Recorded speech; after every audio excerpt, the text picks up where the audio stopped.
Hello guys, സമയം രാത്രി 10:30. നമുക്കൊന്ന് പുറത്തു പോയിട്ട് വന്നാലോ? അങ്ങനെ നമ്മുടെ സ്ഥിരം പ്ലേസായ പെട്രോൾ പമ്പിൽ നമ്മളെത്തി. നമ്മളെയും കാത്ത് അതിലാട്ടനും സരിലാട്ടനും അവിടെ ഉണ്ടായി. നമ്മളെത്തിയപ്പോൾ തന്നെ ബാക്കിയുള്ള ടീംസ് വന്ന് PC എത്തി. അങ്ങനെ അച്ഛനായിട്ടും ജാമ്പിയും കൂടെ കളി തുടങ്ങി. അങ്ങനെ അപ്പോഴത്തേക്ക് സംഗീതാട്ടനും ചിഞ്ചുവും കൂടെ വന്നു. അങ്ങനെ നമ്മുടെ കോളം ഫില്ലായി. അപ്പോൾ എങ്ങനെയാ, നമുക്ക് വിട്ടാലോ? വേറെ എങ്ങോട്ടുമല്ല, ഹോട്ടൽ ഒമാസിലേക്ക്. ഫുഡടി തന്നെ. അങ്ങനെ നമ്മൾ 100-110 വെച്ച് പിടിച്ച ഒമാസിലേക്ക്. എൻ്റെ പൊന്നേ, ഒടുക്കത്തെ തിരക്ക്. പാർക്ക് ചെയ്യാൻ പോലും സ്ഥലം കിട്ടിയില്ല. അങ്ങനെ ഒരുവിധം കുറേ നേരം പുറത്തൊക്കെ നിന്ന് ഫുള്ള് തിരക്കായിരുന്നു. നമുക്ക് സീറ്റൊക്കെ കിട്ടി. ഓർഡർ ചെയ്തിട്ട് 1 മണിക്കൂറായിട്ടും ഐറ്റം ഒന്നും വരുന്നില്ല. ഇൻസ്റ്റാഗ്രാമിലൊരു റീല് കണ്ടിട്ട് വറ്റിച്ച് അൽഫാം കഴിക്കാൻ വേണ്ടിയിട്ട് കുറ്റിമറിച്ച് പോയതാണ് ഗൈസ് നമ്മൾ. അത് ഭയങ്കര സ്പൈസിയാന്ന് പറഞ്ഞുകൊണ്ട് ഞാൻ അത് ഓർഡർ ചെയ്തില്ല.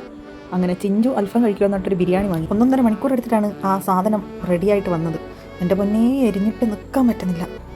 അങ്ങനെ ഓരോരുത്തർ ഐറ്റംസ് ആയിട്ട് വന്ന് സാധനമൊക്കെ കഴിച്ച് 1-2 പറഞ്ഞ് നമ്മളവിടെ നിന്ന് വിട്ടു ഗൈസ്. നമ്മൾ കഴിച്ച് കഴിയുമ്പോഴത്തേക്ക് അവിടെ തിരക്കൊക്കെ കഴിഞ്ഞിട്ടുണ്ടായി. ഒരു പൂച്ചക്കുട്ടിയോളം അവിടെ ഉണ്ടായില്ല. ഇനി എൻ്റെ കുറച്ച് പട്ടിശ കൊടുത്താലോ? ഇനി ഐറ്റം എങ്ങനെ ഉണ്ടായിരുന്നു ചോദിച്ചാൽ എൻ്റെ പൊന്നേ, വായിൽ വെക്കാൻ പറ്റില്ല. മുളകിട്ട മീൻകറിൻ്റെ അകത്ത് ചിക്കൻ ഇട്ടാൽ എങ്ങനെയിരിക്കും, അത് തന്നെ. അങ്ങനെ സമയം 1 മണി ആവാറായി ഗൈസ് നമ്മൾ തിരിച്ചെത്തിയപ്പോൾ. അങ്ങനെ നമ്മൾ തിരിച്ച് വീട്ടിലേക്ക്. അപ്പോൾ ബായ്.